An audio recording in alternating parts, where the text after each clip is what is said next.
হে everyone, কীরকম আছো সবাই? আশা করছি তোমরা সবাই ভালো আছো। তো তোমাদের আশীর্বাদে আমিও ভালোই আছি।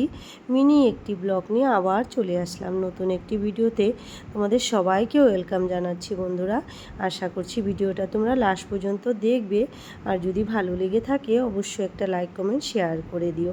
তো আজকে ছিল সোমবার, তো এখন ঘড়ির কাঁটা হয়তো 7টার মতন বাজে। তো এই যে সকাল সকাল আজকে উঠে গেছি, কেননা উঠেছি তো আরও আগেই উঠেছি। তো যেহেতু সোমবার ঠাকুর ঘরে যেতে হয় সকাল সকাল, সেই জন্য উঠে গেছি। এদিকে ওর পাপাও উঠে চলে গেছে, আর আমার মেয়ে দেখো এখনও ঘুমাচ্ছে।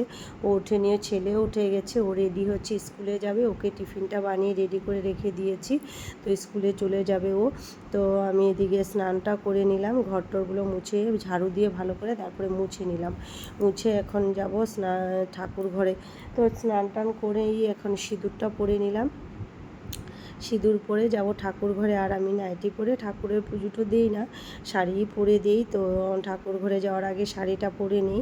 তো স্নান করে বাথরুমতে নাইটি পরে বেরোয়, তারপরে শাড়িটা পরে নিই, পরে ঠাকুর ঘরে গিয়ে পুজোটা দিই।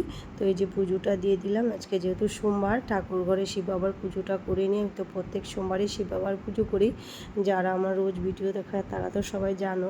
তো এই যে সকালে শিব বাবার পুজোটা করে নিলে খুব ভালো লাগে, মনটা ভীষণ একটা আমার আনন্দ লাগে, শান্তি লাগে আর কি। তো এই যে পুজো দিয়ে তারপরে চলে আসলাম রান্নাঘরে। তো রান্নাঘরে এসে যে একটু চা বসিয়ে দিলাম, কেননা চা না খেলে মনে হয় সারাদিনটাই যেন কীরকম লাগতে থাকে। সকালের চাটা একটু তাড়াতাড়ি খেতে মানে ভালো লাগে। আজকে একটু দেরি হয়ে গেছে, যেহেতু ঠাকুর ঘরে দেরি হয়ে গেল একটু। তো এদিকে মা আর আমার জন্য চা বসিয়ে দিয়েছি। তো বরমশাই চা খেয়েও বেরিয়ে গেছে, তো ছেলেও চলে গেছে স্কুলে। তো আমি আর মা এই যে চা নিয়ে বসে গেছি। তো এই যে আমিও চা খাচ্ছি, মাকেও দিয়ে দিয়েছে, মাও খাচ্ছে, সাথে একটু চিড়া ভাজিও করে নিয়েছি। যেহেতু আজকে সোমবার আমি মুড়ি টুড়ি খাই না, বিস্কুটও খাই না, তো ওই চিড়া ভাজাটাই খাই আর কি। তো নাহলে রুটি করি, এটাই খাই। তো ওই যে সকালে মেশিনে কিছু কাপড়ও দিয়ে রেখেছিলাম, তো দেখি হয়ে গেছে। তো চাটা খেয়ে রোদ্রু উঠেছে, প্রচুর রোদ্রু উঠেছে, তো ভাবলাম কাপড়গুলো মেলে দিই, শুকিয়ে যাবে তাড়াতাড়ি। তো ওই যে কাপড়গুলো মেলে দিলাম, তারপরে চলে আসলাম আবার রান্নাঘরে। তো রান্নাবান্না দুপুরে চাপাতে হবে, ছেলেও চলে আসবে। তো অনেক শাক নিয়ে আসছে, ঢেঁকি শাক বলি আমরা এগুলোকে, তো অনেকগুলো নিয়ে আসছে। তো এগুলোকে বেছে ধুয়ে কেটে নিলাম। তারপর এদিকে ভাতের হাঁড়ি বসিয়ে দিয়েছি, চালটা ভালো করে ধুয়ে এদিকে যে ভাতের হাঁড়ি বসিয়ে দিলাম, আর একটু ছোলার ডাল বানাবো আজকে।